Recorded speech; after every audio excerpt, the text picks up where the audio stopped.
Hello there. So today I'm going to share with you the drumming and percussive amazing qualities of the water cooler bottle.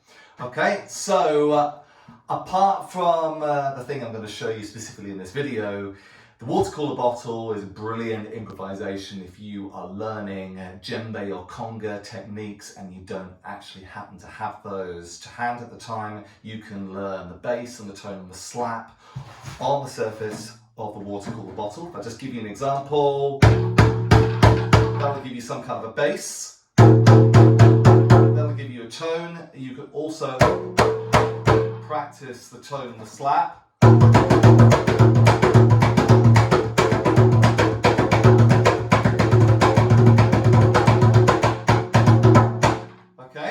So there you go, that is the technique, but that's not what I'm going to be looking at in this video, because there are some other really nice things you can play with a water cooler bottle. So just to give you a little bit of context of what this video is about, is I've been on a bit of a project past a couple of years, which is my Rubbish Rhythms project, where I've been taking some of the grooves, probably more from the sort of like the samba-ish style-y kind of grooves, and I've been applying them to basically the things we would normally throw away. So I've been doing rhythms with yogurt pots, with crinkly plastic bags. Oh, what else have I done? I've done some rhythms with packets of sweets like Tic Tacs and things like that. So this water cooler bottle technique is part of that whole kind of realm that I've been looking at, and I've been basically sharing these ideas with some of the schools and some of the sort of groups that I've been teaching.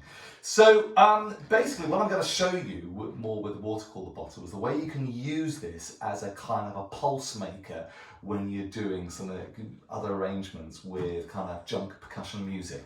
So basically, I use the neck here, and what I've started doing is I've been practicing sort of dropping it down like that.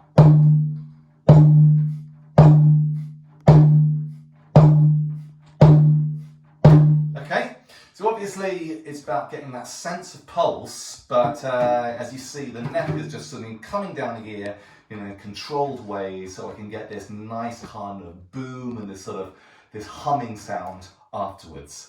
Okay, so just to let you know a couple of things is we're filming this on a hard floor, so I've got some carpet tiles here just so that it creates a slightly sort of softer noise as it's making contact with the floor, but obviously if you're in a carpeted room it's absolutely fine, it's even easier. I suppose really it's about obviously persevering and playing to this so you can get this kind of regular. So one of the things I'm doing is often if I'm sort of showing people how to get this rhythm, you might have about sort of 4 people all sort of together in a line, and they have to sort of try and learn to sync up with each other. So one of those things is helping these people internalize the groove. And the way I sort of do this is to involve a little bit of dance movement as they're doing it. So a little bit of a sway like that helps people sort of sync up with each other, so they're getting this nice pulse at the same time. One of the other things is controlling the bottle as well, because a lot of people, what they do is they lift it too high and then just let the hands go and the whole thing comes down. And then it becomes a little bit kind of hit or miss. They're sort of on the beat, they're off the beat. And also, the tendency is, you want to basically just be careful about how high you lift the bottle. So I probably lift the bottle maybe about 10 inches up like this, okay? Probably only about that much, and then I'll let it drop. But the thing I tend to do is, although I'm letting go, I don't just completely take my hands away. I tend to kind of keep my hands with the bottle. So as I'm coming down, I let my hands, although they're not sort of clasping the bottle, they're sort of staying with the bottle. So I'm sort of like that. You see, so my hands, although my hands have gone away, they kind of follow the bottle down as it makes contact with the floor, and then it kind of bounces off, all right? And as it bounces off, that's when I catch it again, like this, okay?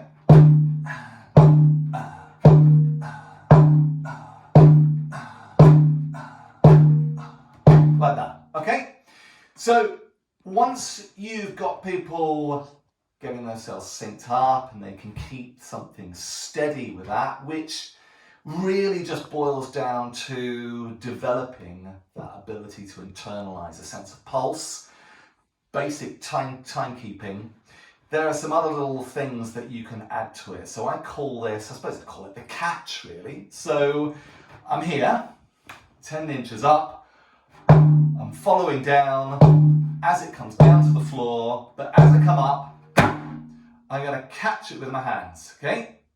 And it's just a really small thing where it's like, basically I'm holding it here, and I'm basically taking my hands away and then just catching it straight away. So it's really, really small. Cannot be really wide. It's just like that. I'm not even lifting it up. I'm not even throwing it up in the air. It's simply just like that. Okay?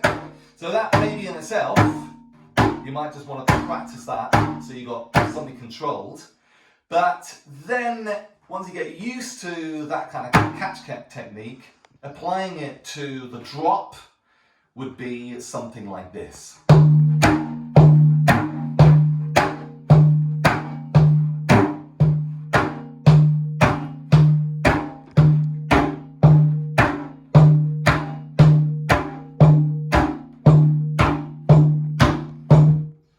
Okay, so that is basically the principle of dropping the water bottle and catching it.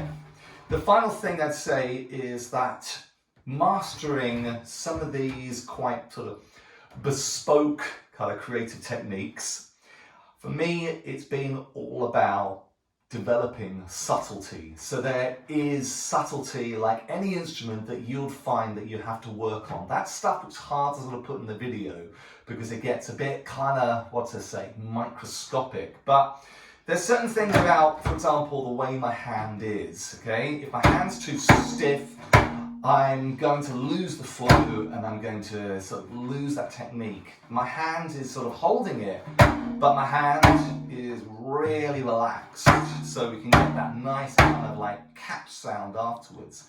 And obviously it's about kind of, control it so you don't lift it quite so high, and you're following it as it comes down, so you always know where that bottle is. And I think really applying all these ideas with the jump percussion, the rubbish rhythms, it's been like any instrument, it is about persevering and practicing and just developing and refining your techniques when you do it. But anyway, hope you've enjoyed this video and it's been really useful for you. Do share it with your friends, and if you haven't already done, please subscribe to this video because there are going to be some other videos on the way looking at some of my other rubbish rhythm ideas. So bye for now. Cheerio.